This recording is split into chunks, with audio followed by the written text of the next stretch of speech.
समझ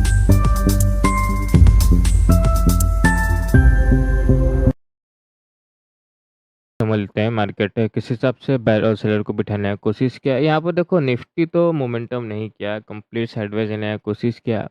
bank Nifty ज़रूर momentum करने की कोशिश किया, पर एक बात है, गैप अप में यहाँ पर सेलर तो काम नहीं किया और बायर कितना क्वांटिटी में है ये चीज़ बताना मुश्किल है। और एक चीज़ है यहाँ पर क्लोजिंग क्लोजिंग बहुत ख़राब हुआ है।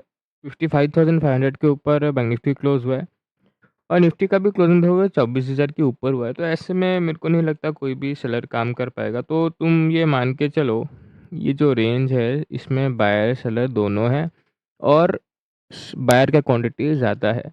तो फ्लैट ओपनिंग, हल्का फुल्का गैप ओपनिंग में नेगेटिव मोमेंटम आए ना तो हम लोग सेलिंग साइड जा सकते हैं। हल्का फुल्का गैप डाउन में भी थोड़ा सा सेलिंग साइड जा सकते हैं। बड़ा गैप अप में वही बात हो गया, दोबारा ये बायर प्रॉफिट में बैठ जाएगा तो हम लोग को बैंक से जाना पड़ेगा तब, और बाइंग थोड़ा सा और भी ज़्यादा मुश्किल हो जाएगा क्योंकि आज भी बाइंग का मोमेंटम अच्छी से आया है।